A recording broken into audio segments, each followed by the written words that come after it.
welcome everybody. I welcome you to the 44th seminar of the International Interdisciplinary PhD in Progress Seminar Series Phase 3, organised by the Global South Network. I'd like to start the session by thanking the organiser of this weekly seminar series, Dr. Neumann Rayed, lecturer in law, Leicester Law School, and who's the founder and convener of the Global South Network. My name is Shalini Sharma. I'm senior lecturer in modern history at the University of Keele. I'm chairing today's session. My research interests combine my multidisciplinary background of politics, international history, and post-colonial theory. I write on the effects of empire on the politics of South Asia. Since my monograph, Radical Politics in Colonial Punjab, and a project on the ownership of public history in India, I've been looking at the lessons of liberation and republican citizenship that Indians and Americans have exchanged in the latter half of the 20th century. I'm joined today by two discussants, Dr. Julien Levesque. Julien is the first discussant for today's session. Julien is the postdoctoral fellow at the Institute of Asian and Oriental Studies at the University of Zurich. He is a political sociologist whose work focuses on socio-political dynamics in South Asian Muslim societies.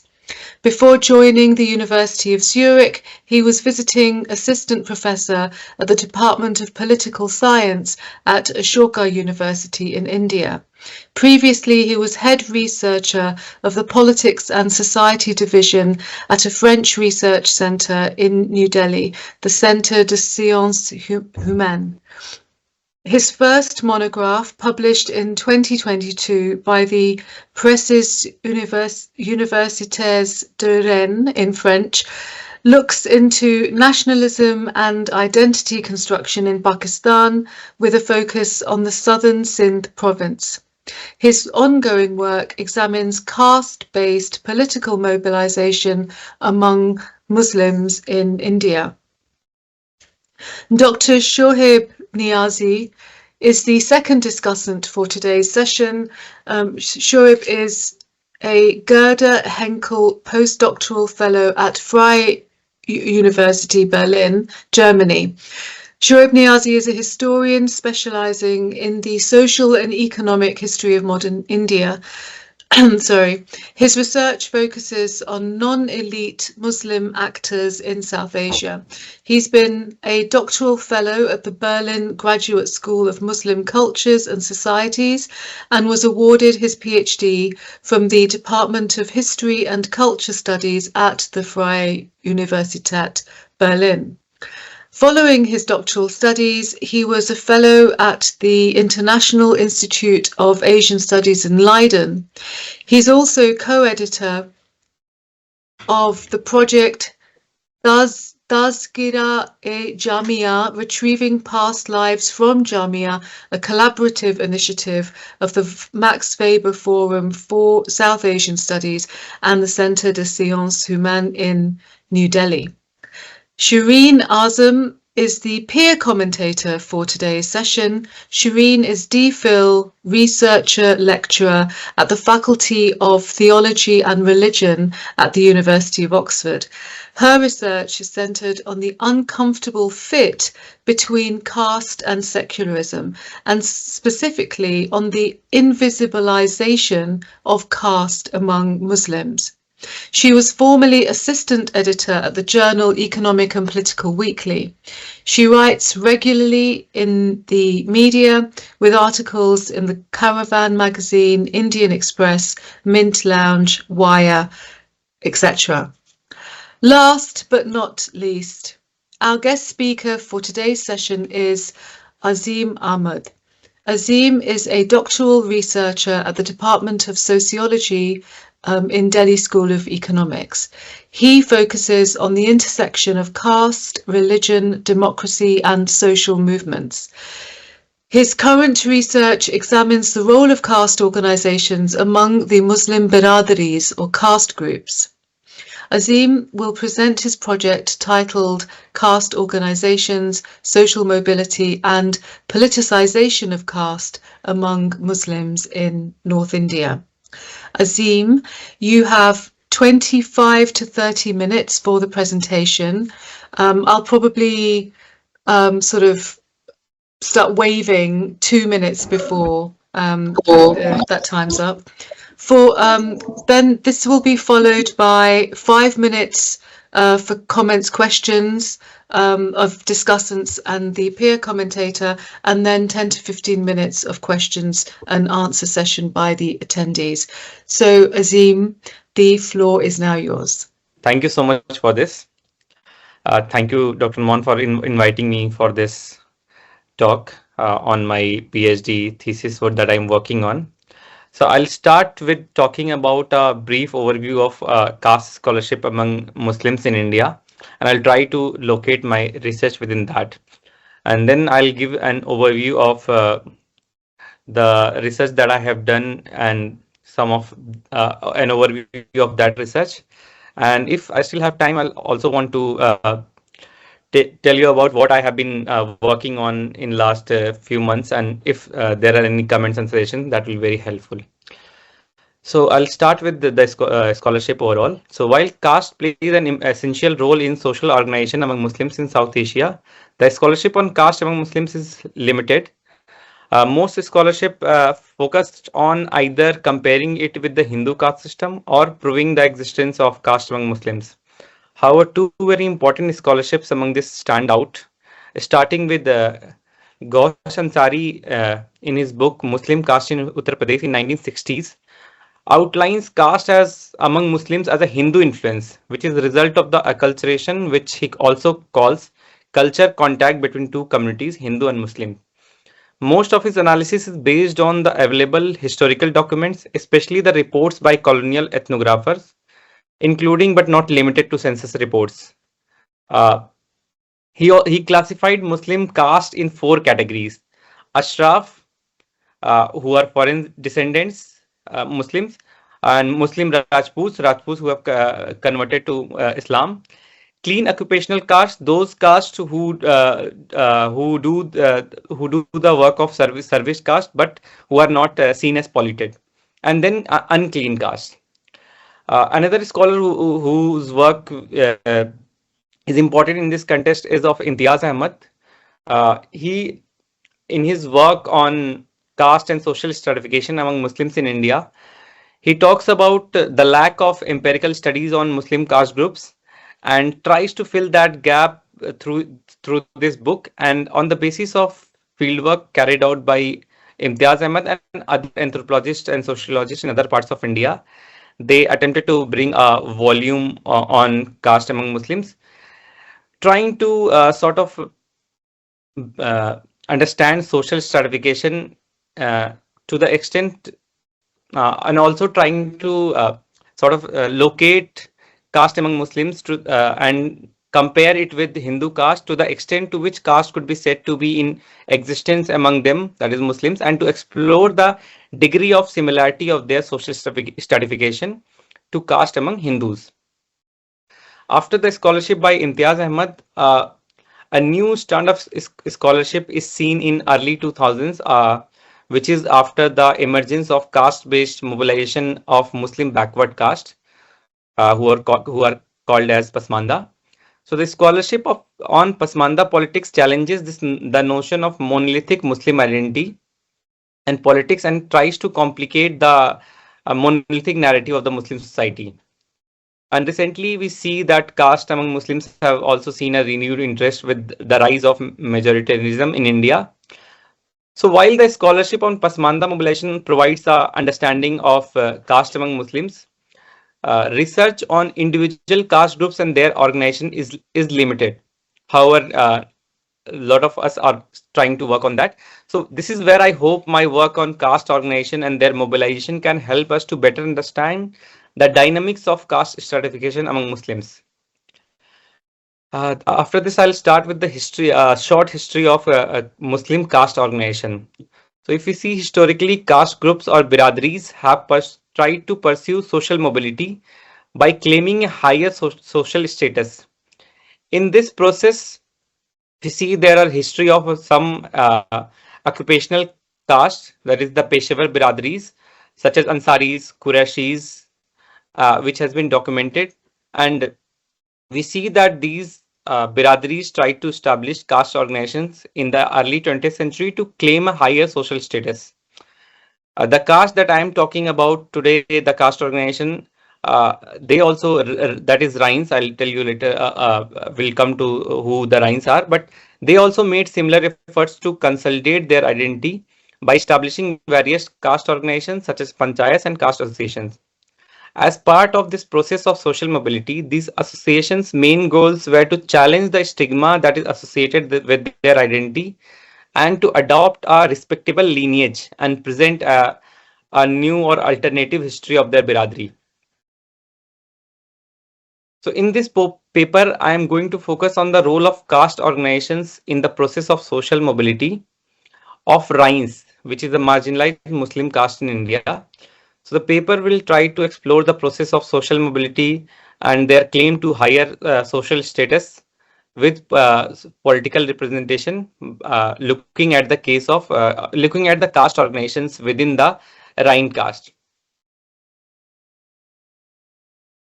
So I'll start with the social location of Rhines and provide context to their distinct Biradri identity, and then look at the social and political role of the Rhine caste panchayat, explaining how its authority is declining, and then further other caste associations are coming up.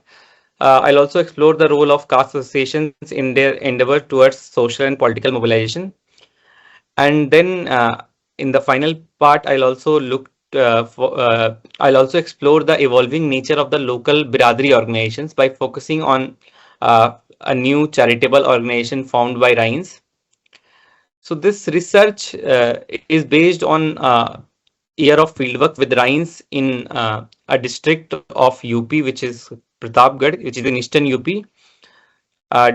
During my research, I tried to attend different various district levels or national level and state level meetings of various organizations. At the same time, during my stay in Pratapgarh, I also tried to participate in meetings or discussions, activities of Jamaitur Rhine Foundation, which is a charitable organization of the Rhines in Pratapgarh, and also interviewed many former and current panchayat members there.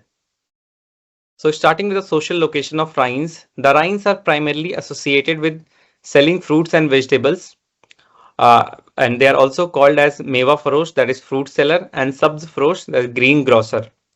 They are involved in the wholesale vegetable and fruit markets or mandis, where they act as retailers and traders. Within the hierarchical threefold division of Ashraf, Azlaf, and Arzal, the Rhines are placed in the category of middle caste, that is the Azlaf. In this regard, the Rhines are placed higher than the Arzal, who comprise formerly untouchable castes such as Lalbegis, Halalkhor, and Bhangis. Rhines in many states are recognized as other backward classes, which mostly correspond to middle caste groups who are not victims of untouchability. There are multiple theories about the origin of Rhines, but all of them locate their origin in some or other part of the Arab world. So this claim of Arab origin is a common strategy that is being deployed by many intermediate Muslim biradris in pursuit of a higher social status. Uh, because due to the proximity to the land of origin of Islam, and they also try to trace their origin to and take their relation, somehow link their relation to Prophet Muhammad, so that this status of origin from either the Arab world or to the Prophet Muhammad can give them higher social status in the society. And Rhines also do the same to strengthen their claim to a higher social status. among the social hierarchy of Muslim castes.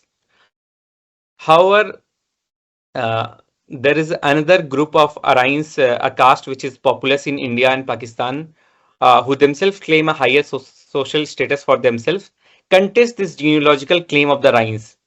The Arains, however, very few in India, and most of them concentrated in either in Punjab or few districts of Western Uttar Pradesh. They contest that the Arains are appropriating their caste history and their claims of uh, origin from Arab world is fabricated.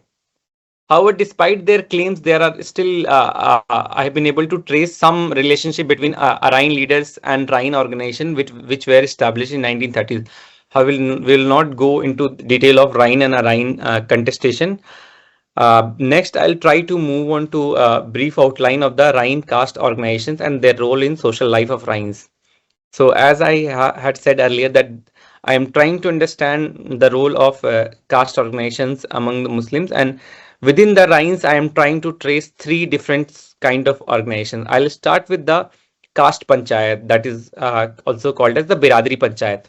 So, the caste or the Biradari Panchayats have traditionally enforced collective rules and adjudicated intra-caste disputes. These panchayats play a decisive role in the social life of caste groups.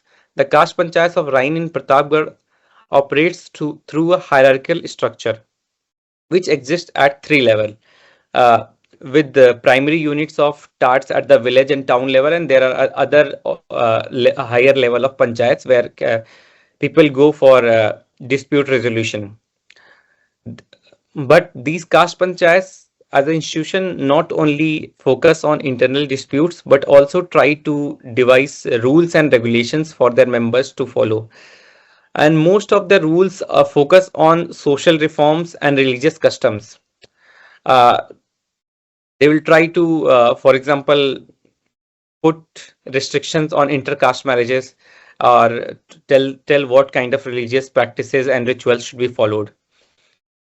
In this process, the panchayat also prohibits members of the biradari from approaching the police or the court for their disputes and mandates that the chaudhary, who is the leader of the panchayat, should resolve all internal conflicts within themselves.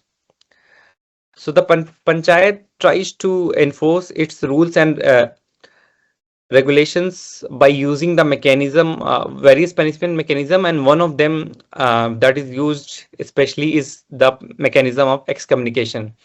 I'm not sure if I should call it excommunication or use some other term. As the colloquial term that is used by Rains in Pratapgarh is uh, Uthauva. That would translate roughly to being removed or someone who has been removed.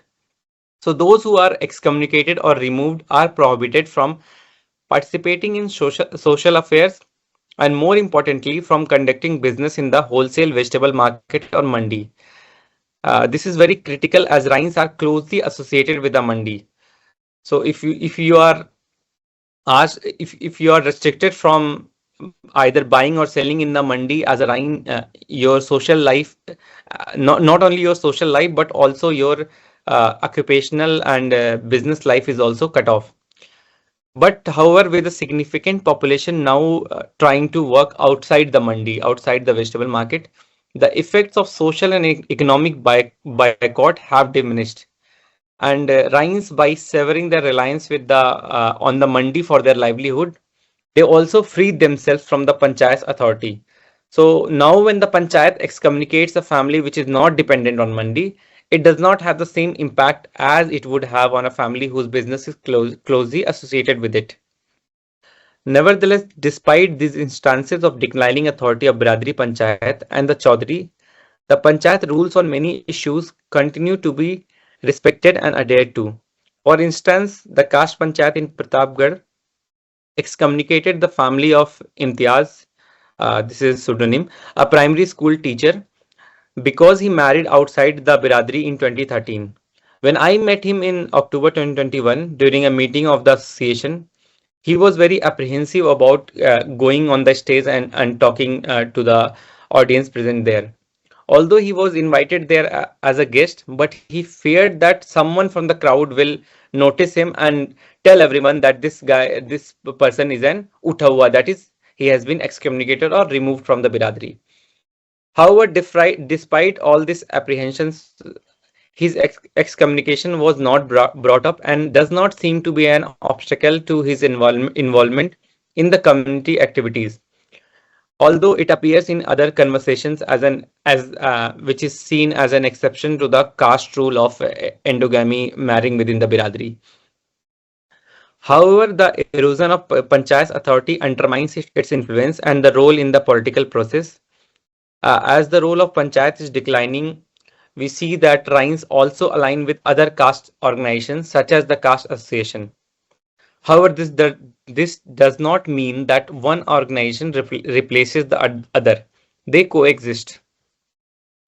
So, moving on to the Caste Association of the Rhines. If we see towards the end of the 19th or early 20th century, as the colonial state tried to include caste data in the decennial census, caste-based identities emerged as a crucial marker of community mobilization for recruitment and representative politics. To engage with the colonial government, many caste associations were established, and sometimes by expanding the geographical scope of the existing caste panchayats. Rhines also started organizing themselves and formed their associations from the 1920s to 1940s in North India. This period coincides with the establishment of associations and conferences among other occupational Muslim castes. These associations were part of a larger polemical debate around genealogy and lineage that was taking place in Urdu public sphere, and this debate is brought out very intricately by Dr. Soheb Niazi. Uh, so, in this debate, these occupational castes tried to contest the stigmatized narratives of their communities by upper caste Muslims like Sayyids and other upper caste. The Rhine Association was also particularly active when the reservation for other backward classes were being debated and decided. An organization by the name of All India Jamaatul Rhine was registered in 1954 by Advocate Abdul Hamid from Uttar Pradesh. Soon after, the first backward class commission in India was established. The association represented a delegation on behalf of Rhines to the commission and advocated for including them in the list of other backward classes prepared by the commission. Similarly, again during the 1980s and the early 1990s, the Bihar Jamaitul Rhine, that is the state association of the Rhines in Bihar, was active in advocating the inclusion of Rhines in the most backward caste or Ati Pichhada, that is most backward, uh, list in Bihar, and mobilized Rhines across the state for massive rallies in Patna, the state capital of Bihar, in 1991. And they were finally successful in including them in the most backward caste list in 1996. The Rhine Caste Association and its state units act as the representative body of Rhines of their caste group and attempt to mobilize caste members to and trying to foster a sense of unity within the biradri.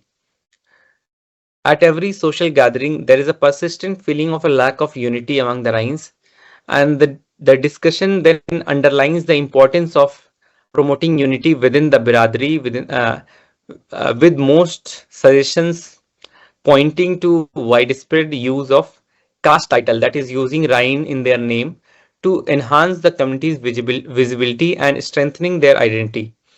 In a recent meeting, an audience member where I was present, an audience member called out the leaders of the organization for not using Rhine in their official names and on the poster circulated for events. So using caste name is suggested as uh, one of the ways that can promote unity by hyper visualizing their identity in public, so that more people can recognize who are Rhines. As most of the meetings, Rhines say we did not know that this person who is an IS or this person who is a doctor is from their caste.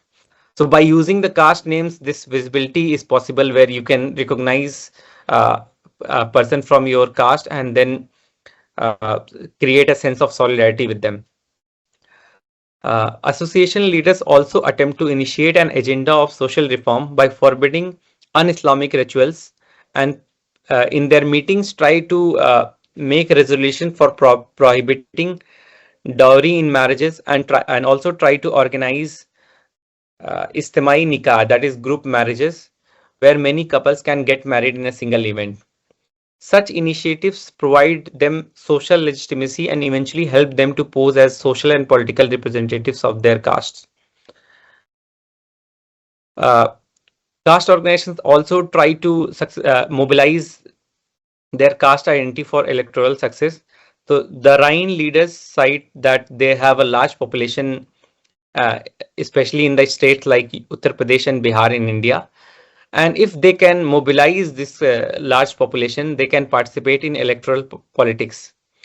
However, even without this supposed unity and mobilization, the associations still play a decisive role in electoral politics as the representative of Rhines. They, during the elections, they try to advocate support for various political parties that can provide them with political representation and can also promote policies that could be beneficial for their community. The association can also uses the support that they provide during the election for access to state resources later when uh, governments of particular parties might be formed up if that happens. Caste associations in this way try to play a role in shaping the consciousness of the Biradri and consolidating the Biradri identity among its members. However, apart from traditional caste panchayats and caste associations, Rhines also established local organizations for social welfare. One of them is in form of an anjuman, which literally means a committee which is associated with the panchayat. Such an anjuman was established in Pratapgarh, where I did my research in 1965. Uh, this anjuman or the committee tried to finance its social welfare activities for the Rhines by collecting money from the members within the panchayat. The Anjuman then uses these funds for social welfare of the Biradri, which also includes establishment of educational institutes like Madrasa, which is a seminary for Islamic education. This establishment of educational institutes is part of an attempt to, in a way, increase the social status of Rhines through education. And these attempts are happening in the 1970s, 1980s, when there is a low literacy rate among the Rhines and also largely across the Muslim community. However, this decline of the panchayat has curtailed the efforts of the Anjuman and affected the functioning of uh, both the social activities and educational institutes that were established.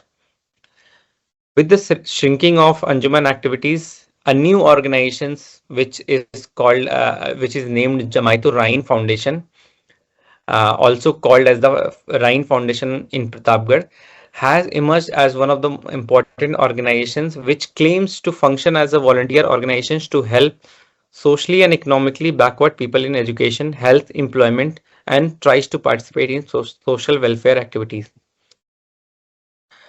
As an organization, it resembles the Biradri Anjuman in its social welfare activities. However, the foundation claims to be a universal foundation and as working for insaniyat, that is humanity, and not just for the Biradri. Uh, its membership, for instance, extends beyond the Biradri boundaries, whereas the Anjuman focused on the Biradri welfare. The foundation tries to become a charity organization whose beneficiaries can include anyone regardless of their caste. According to its members, the foundation's universalist ambition draw inspiration from two models. One of the international humanitarian NGOs such as Khalsa Aid, and the other from the teachings of Prophet Muhammad.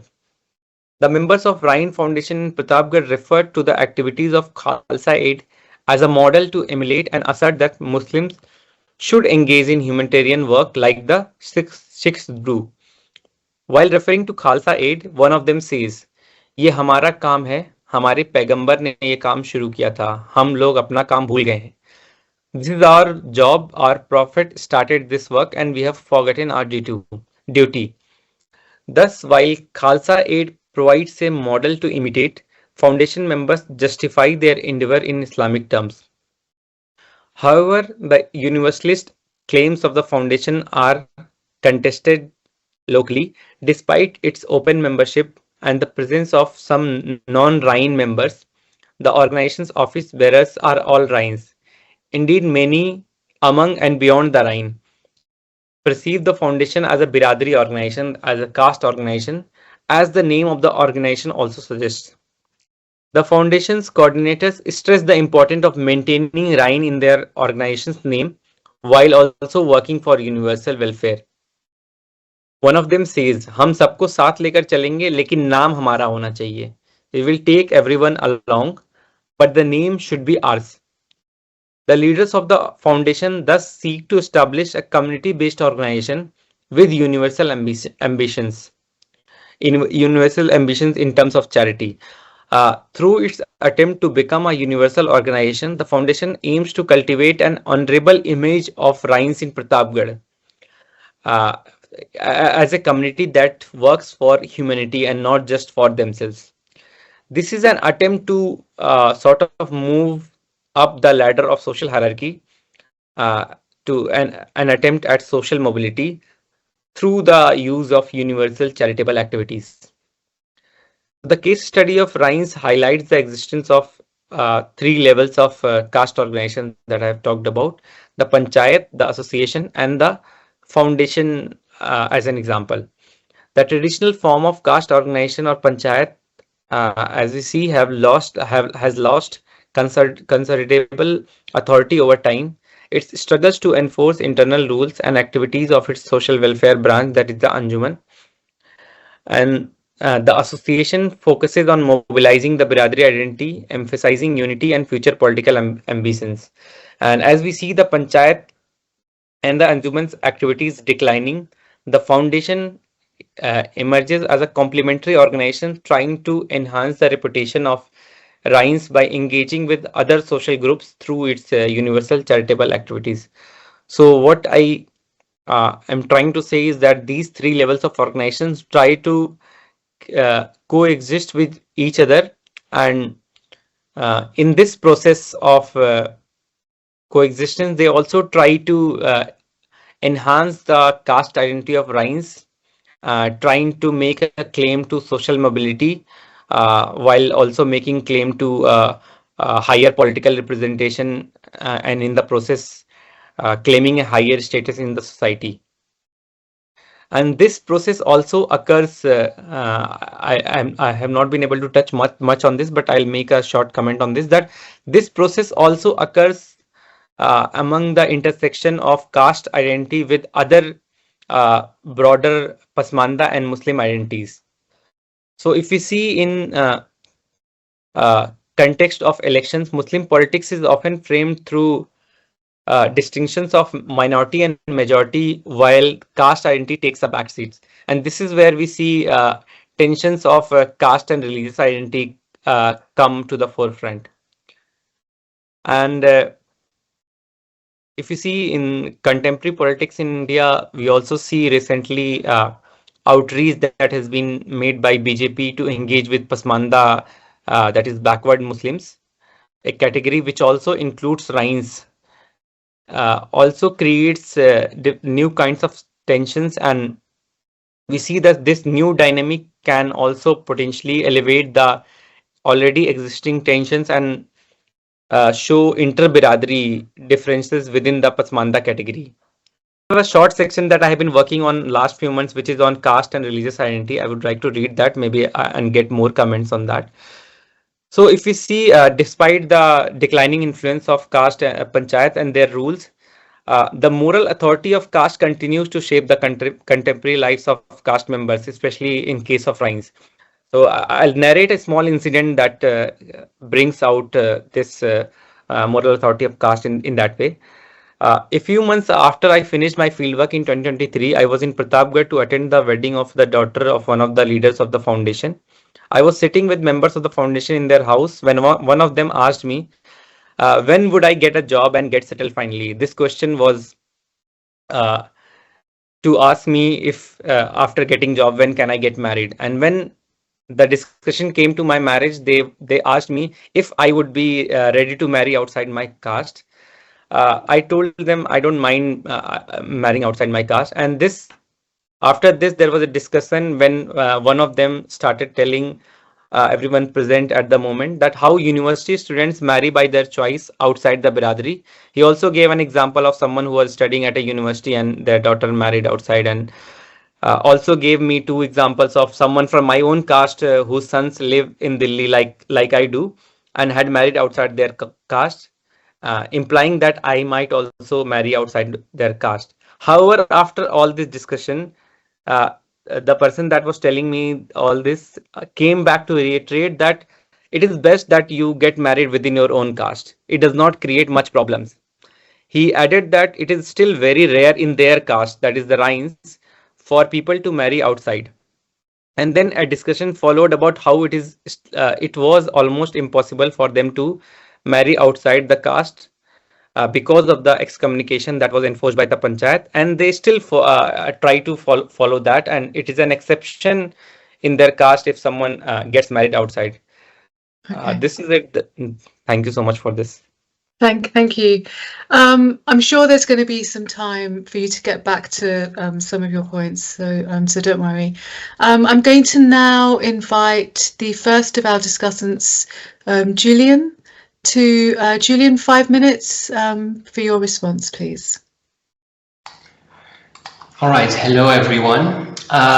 Thank you very much to Norman for the invitation, and thanks a lot, Azeem, for your presentation. So we've been in touch for quite a few years now, and it's great to listen to you speak today. So perhaps I'm going to start by giving, perhaps for the audience, quickly some elements of background, perhaps on this paper and where it was published. So Azeem drew from one of his published articles, which was part of a special section that Soheb, Niazi, and I co-edited for the journal Contemporary South Asia after we held a panel of the BASAS 22. And so the general objective of the special section was to draw the attention of scholars to the phenomenon of caste associations among Muslims, and to suggest that this was a fruitful way to investigate Muslim caste. And we highlighted two elements: the question of social mobility and how to go beyond the idea of estrophization, and the other dimension that we highlighted was minority politics, or the way Muslims are represented or act politically in India as a group. And so what I really like about Azeem's paper and his presentation today is that it has the merit of seriously taking up the challenge of exploring the different forms that caste associations take among Muslims, by focusing here on the Rain Biradri in Pratapgarh. And so Azeem highlighted, these three different levels: the panchayat with its eroding power, yet still some importance in social relations; the caste association, more active at the political level in consolidating caste identity with the aim of weighing in on the electoral process; and finally, charitable organizations, the Anjuman, which emanates from the Panchayat, and the foundation, which claims and aims to move beyond caste particularism and work for universal welfare. And so what I also find particularly interesting is that by looking at these different organizations, Azeem sketches out how these different organizations collaborate and compete with each other. So caste unity is by no means a given, whether it's at the level of social norm and cohesion or at the level of political behavior, right? You need political entrepreneurs to keep activating the caste connection, especially in a context where traditional forms of collective social cohesion, the panchayat, are no longer able to enforce their rules the way they were previously. And Azeem told us today that this has to do also with the fact that families are also changing or moving into other professions, other activities, and that the loss of connection with the mandi means that families sort of escape the authority of the panchayat. And so now perhaps some aspects that I think would be nice to be looked into, perhaps to push the analysis of what these organizations do and the implication of their activities. And perhaps I'll start with the two big things, but that's more in terms of really big framing. I think we have to ask the question, so what importance, what relevance of these organizations for Muslim minority politics? And you did briefly mention it. I mean, in conclusion, you had some elements, but I think we're all curious to know, how does the Rain identity coexist with the Muslim identity? So, of course, there's that at the local and as sort of at the discursive level. How do people combine these two? And here, I'm thinking of Carla Bellamy's article, being Muslim the cheaper way, and how that was entirely consistent for the cheaper that she works on. But I'm sure there's also the broader political dimension of this in the context of majoritarian politics, as you said at the beginning. So what does it mean to highlight a caste identity, and how can you combine this with a broader Muslim identity politics? And that leads us, of course, to these questions of division, with the BJP trying to co-opt the Pasmanda label. And of course, it raises the question of the articulation of the Rain with a broader Pasmanda identity. Now, the second, I think, big element in terms of framing is religion. And I think that's something, you might have some elements on this from your field work, but I think it'd be interesting to talk a bit about how Islam as an egalitarian discourse is used by the Rains also for their own social mobility. It would be interesting to investigate how different sectarian approaches to Islam contribute to shaping caste belonging. Does it have an effect? Right here, I'm thinking of Barelvi Deobandi distinctions, but we can look at other movements depending on what you find in your fieldwork. So how do we? Yes. Thanks, Julien. That's 5 minutes. That's a really amazing comment. Soheb, can we come to you now? Of course. Thank you. Thanks, Julien, for contextualizing Azeem's paper in terms of some of the work that some of us have been doing, and it's nice to have some of us back, a lot of more of a smaller group here today, but people who have been working on this for a few years. I'll make 4 to 5 comments, some general and some more specific. I think to begin with, in general, what the kind of current literature of people who have been working on this have brought in, which already Julien pointed out, but something which I felt in Azeem's presentation today, it's probably, you are aware, of course, of this literature, your work is itself part of it, but to kind of emphasize on more newer work on caste rather than Ghaus Ansari and Imtiaz Ahmed's, also to learn from them. But here we have kind of 3 emphases. So one is on bringing into the study of caste all kinds of vernacular sources, from various regions, not just North India, but also from others.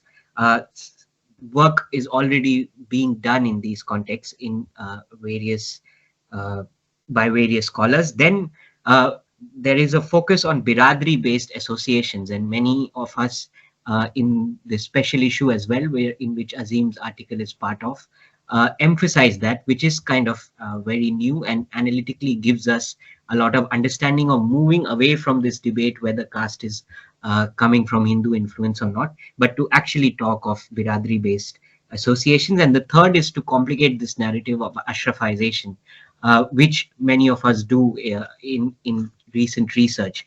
On that note, I wanted to kind of push you, Azeem, to kind of think of this idea of the origins of the Rains, or this idea of an Islamic past, or this idea of the lineage to the Quraysh tribe of the Prophet. What would be the reasons? In my research on on the history in colonial India, this has to do with socio-economic context. So there are changes in the land policy of the colonial state, in the revenue policy around that, which have direct connections to lineage. So what is happening in post-colonial India? What is happening post-Mandal? Is this notion of an Islamic past changing? And there the larger question vis-a-vis religion itself, whether this is even something to do with religion, or is it more of a strategy or of a polemic, and then who are these actors who are kind of part of this polemic? In that, then one would try to understand who are making these claims within the biradri. Is the biradri itself kind of heterogeneous and complicated? Is there some kind of class? Are there classes within the biradri itself? So for instance, could there be an educated literate class? In the colonial period, we already see the formation of such a class. Is it a kind of a middle class? Are there kind of traders or vegetable sellers, merchants of some of these commodities that these occupational groups are? So who are making these claims? And then we kind of contextualize them. The other thing, I think many of us, when we introduce this subject to an audience which is not familiar, we end up placing our occupational group, which we work on, in this Ashraf, Ajlaf, and Arzal category, which often I did in my PhD to kind of communicate to an audience. But I think we have to kind of come with this caveat that these are categories which do not exist on the ground. These are kind of emerging from the colonial ethnography and the colonial census, and we need not identify each biradri to these groups. Lastly, more specifically, I think this point about the waning authority of the Chaudhry is very valuable, which you show. I think something which you can kind of more develop with more empirical evidence. I thought it would be very interesting to understand what exactly these local associations of the Biradri are doing with with the larger concept of social reform, because in the historical period also, we see that the larger Muslim society has these Islamic reformers from the Deoband, from the Barelvi traditions, and many more, who are influencing all kinds of groups and social norms.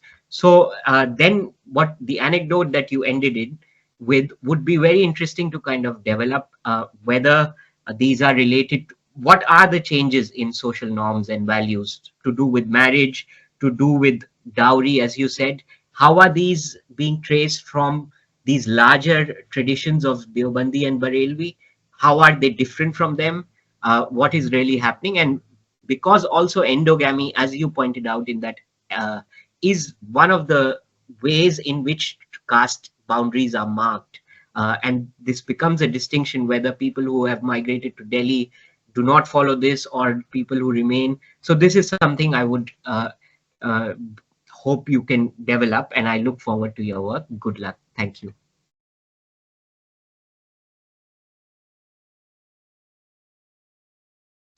Shireen, Hi, can we have your comments as peer commentator? Yes, Thank you so first, much. Thanks, Shalini, and thanks, Norman, for inviting me. Azeem and I were actually on fieldwork at the same time, and we often bumped into each other at events. And it was really nice to have a friend and a colleague to just like let out all our angst and thoughts. And of course, Julien and Soheb, we've been working together in different ways. Uh, I actually will follow up from Soheb's last point to just kind of focus on the declining bit, right? If we can get slightly more nuanced kind of understanding of the declining, because we know that, you know, from the Rudolph and Rudolph 60 study, there's been this idea that, oh, it's there, but it's declining. And of course, one of the ideas that even I think Anga Angole complicates is that there was a sense that earlier caste associations and panchayat did more of social roles, and then they slowly moved to more associational or political roles, which is also kind of visible in the two levels of your panchayat and the associational caste, right? But also at the same time, we do know of excommunication still happening. Like literally, I'm in Ranchi right now, my hometown, and every time I come here, I hear all these stories. And again, there's a story in my exact family where a girl who's a master's in mathematics is marrying someone who's a boy who's 12th pass, because biradri mein shadi nahi karenge to hukka pani band ho jayega. This is literally the thing. And so I asked my mom about utha hua. They, I think the word famous, the word common here in Ranchi is pandrana. I don't know if you came across this. Zim pandrana. I'll text it to you. So just to kind of, how do we make sense of declining? In the sense, is it that it's applicable to some classes, or as you said, you know, the mandi people who are occupationally tied? So then we'll have to say something more kind of like there has to be slight nuance in what are we referring to as declining. So is it all the same for some people and not at all applicable for people who are outside the occupational group, or is it slowly waning for everyone? So it'll be interesting to just get a sense in declining, because again, for the last 100 years, we've been like constantly on this kind of lookout for declining caste, but we don't really know where it is declining to or what it is declining to. And the second question I had was actually, it was an open-ended question, which you when we talked during the fieldwork, you were telling me about a lot of these spaces which are obviously very male, and a lot of hanging out happened, you know, post hours, right? So that I was recently writing one of my chapters on Pasmanda mobilizing, and just writing on masculinities there, right? It's also very male space, and this male politics kind of like just sucking up to each other, and there is something that's happening that's very gender coded. So my question was, if you've had the time to think of gender, not only in terms of course, absence of women, if that is the case, I'm assuming it is, in these spaces, but how masculinity kind of works in these new caste associations, especially if marriage within the biradri is still something looked like favorably, even if there's naam hoga, but shadi apne mein karo. So because the caste gender kind of status quo is still being maintained in some way, even with identity and assertion of lower caste. So just thoughts on it. That's it. Thank you. Thank you so much, Shalini. Before Azeem, before I ask you to come back, are there any other questions from the audience? No. No. Okay, so Azeem, there's quite a lot for you to. Oh, sorry. Is there? Can you see what I can't see? I'm Hanan. I have a question. Oh, sorry. I'm working on caste among Kashmiri Muslims, and my question, I have a very general question. It stems from my assessment of caste literature among Muslims in general. Caste as a sociological category seems to be more relevant at the extreme ends of the social spectrum in Muslim societies, and it loses relevance among groups situated in the middle of the spectrum. So while categorizing a Muslim social group, is genealogy more relevant as a parameter than caste, given the salience of genealogy among Muslims at the doctrinal as well as sociological level? Thank you so much. And as I'm looking at the time, and I really think, oh, we have another question from Rochna. Roch? Sorry. So I had just one quick question. Great talk. Also about the equivalent groups or similar groups among Hindus, whether the Chaudhry, etc., and yeah, the relationships with those, and also in relation to violence that has been experienced by Muslims in North India, and what role the panchayats and these caste associations play, because some evidence would suggest, for example, when there is witness intimidation to withdraw cases or not do FIRs, these panchayats are also pressing upon members to not file complaints, to not file police complaints about the violence experienced by their members and so on. So just what is the role of these panchayats and associations in relation to violence against Muslims in that region? Okay, right now, no more questions, Azeem. The floor is yours, and you're muted. Yeah, thank you so much. Thank you so much for all the comments and questions. That's a lot. Lot of suggestions. I'll take those into account. But let me start by comments by Julien. Thank you so much for those comments. And your question about minority politics and where Rhines come into the picture in that way. So if we take larger category of Rhines as their caste mobilization and Rhine identity as a Muslim identity, that is very interesting to see when when one identity takes over another identity, and that shift keeps happening at different levels, and that also connects with the other question on how do they use egalitarian values of Islam to contest social hierarchy. So they will use this. If you see, Rhines use the concept of equality in Islam to contest any hierarchy within society, but at the same time they'll also use Islamic values to sort of validate the customs like endogamy. To validate the customs like endogamy by using other Islamic values in different ways. For example, a case of a marriage outside caste happened earlier, and someone was narrating this to me, and they told that the boy had run away with a girl from another caste, and they came back and they wanted to get included in the caste, and to sort of remove their excommunication. But they were told that even though there is and their claim was based on Islamic egalitarianism, that everybody is equal in Islam and you can marry from one caste to another.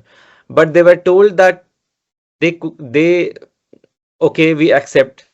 The panchayat said that okay, we accept that you can marry, even though you can marry with the other caste, but this is not the way that you did, like running away. And if you see, this running away actually will happen because this intercaste marriages are not accepted in society, and when you do that, Islamic egalitarian values will be used Islamic values will be used to show that you did not follow the right way, and you sort of ran away without taking permission from the parents. And if you would have done that, maybe that they would have accepted. So this is one way that this sort of contradictions keep happening in this way. This is just an example. On the question of sectarian approaches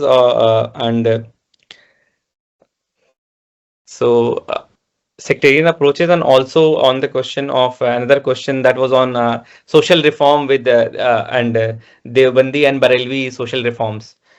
So I think what I have seen in my field is that Devbandi and Barelvi social reforms, especially most of my respondents I have been with, were influenced by Deobandi school of thought, and they would use those social reforms that is propagated by Deobandi scholars in caste meetings.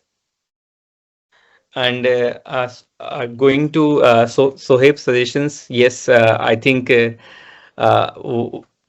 talking about literature, you're right that we should to be talking about the recent literature. And what I meant is that this is the recent literature, including mine, that we are trying to move beyond these categories that were established by people like Imtiaz Ahmed and Ghosh Ansari, even though they started this work. And let me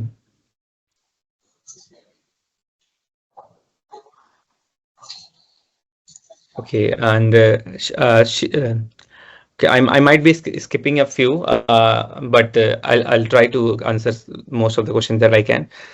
Shireen's question on declining authority of caste panchayats, and is it declining or not? Yeah, that is a question that I have also been grappling with, because I see in some areas this decline in some ways has happened. The caste panchayat and chaudhary are no more authority in terms of how caste groups should function. However, in other areas, that still is there, as you said, in Ranchi and also in other parts of Uttar Pradesh. I have talked to Rains in other parts of Uttar Pradesh. They would say that this caste authority is still quite prevalent, and their, as they would say, ki their caste panchayat is still very active, and no one can go beyond their dictates. And so this is a question that I have also been thinking about in terms of, is it actually waning, or is it not, or is it in that sense, is it structural, that structurally caste panchayats are waning, or is it just incidental in some places that might be happening?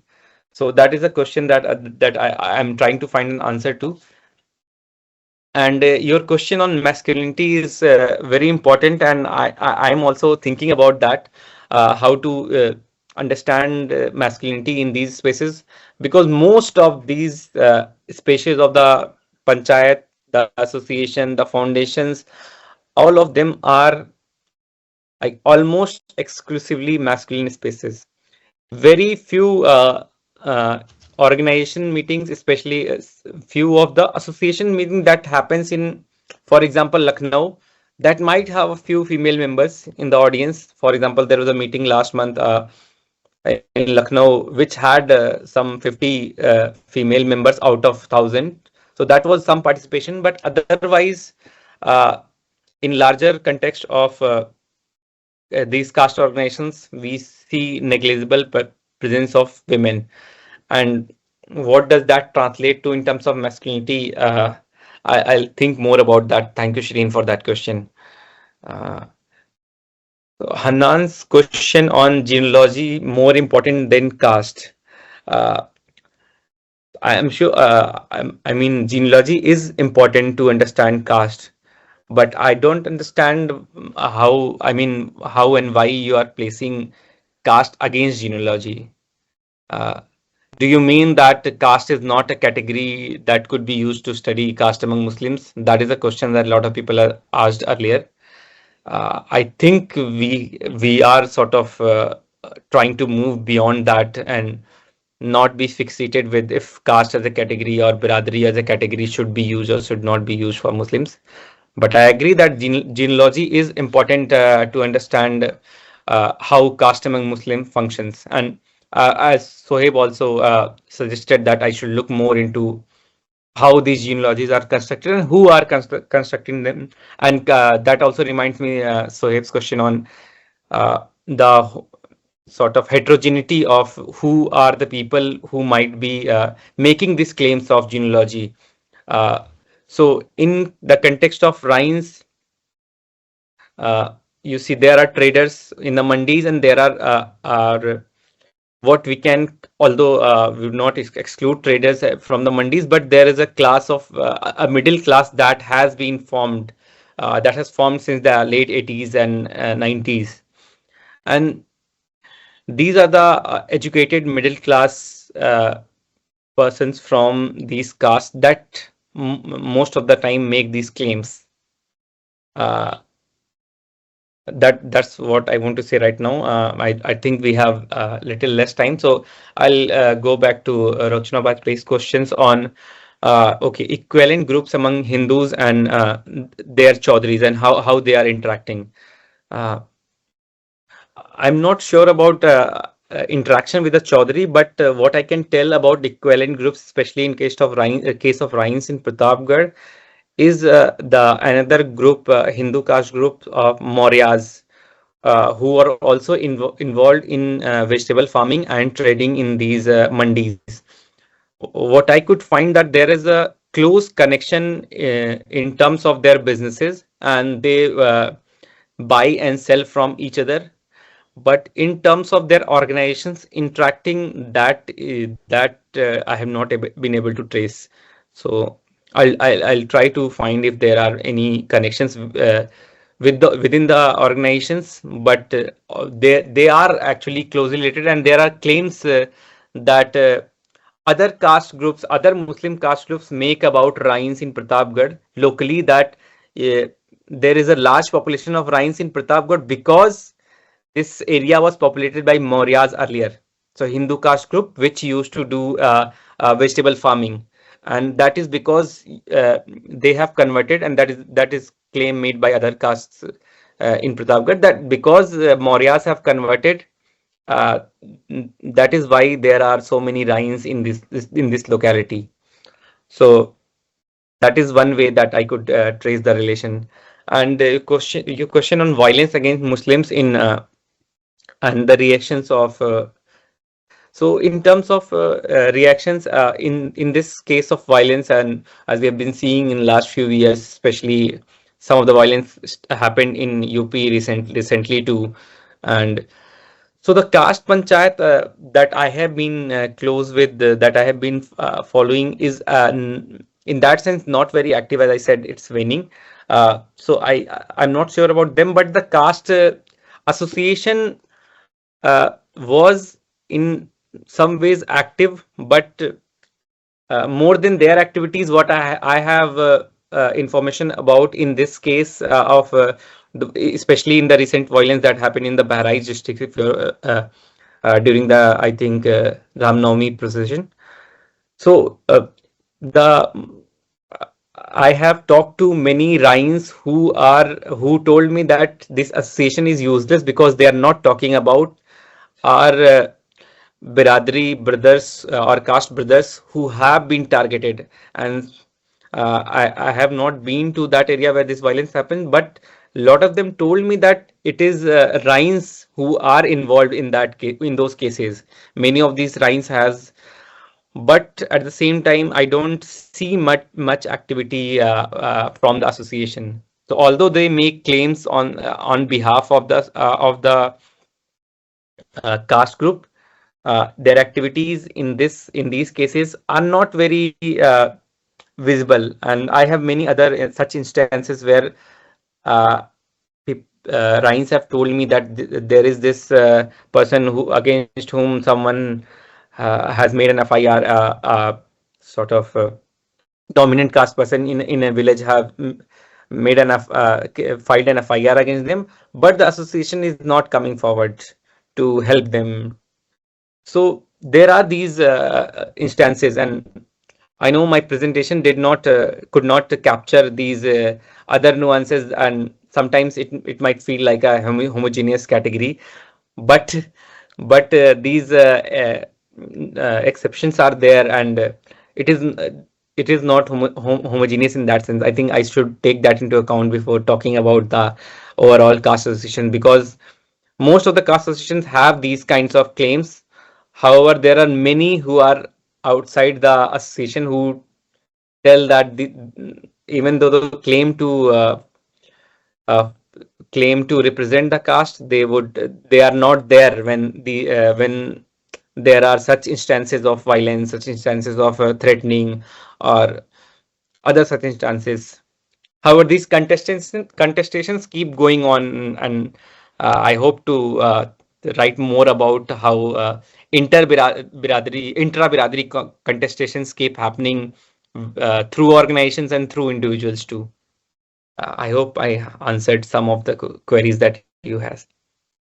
Wow, you've done a really great job, because there were a lot of questions that you had, so you handled that really, really well. So thank you so much, Azeem, for that excellent presentation. It developed our understanding of the politicization of caste among Muslims. It's really opened up an excellent discussion, I think. And thank you also for your comments, Julien and Soheb and Shireen. They were really useful, and I'm sure that they're going to be really helpful for Azeem as he develops this work as well. And thank you all for attending the session. The Global South Network International PhD in Progress series welcomes all PhD students from any discipline or any part of the world to share their projects and help them receive interdisciplinary feedback. Anyone interested in presenting their work or participating in the sessions should write to Leicester, leicgsn@gmail.com or Global South Network at leicester.ac.uk. Same day, same time next week. Let's meet our next guest speaker, Priscilla Katapa, PhD student in the Leicester Diabetes Centre in the Department of Population Health Sciences of the College of Life Sciences at the University of Leicester, who will present the project titled Barriers to Insulin Initiation Therapy Among People with Type 2 Diabetes from Ethnic Minority Populations, a Mixed Method Systematic Literature Review. That's on the 27th of November, next week, 3 to 4 o'clock. Look after yourself. Until then, have a great day and see you next week. Bye-bye. Thank you so much, everyone. Thanks, Azeem. Thank you.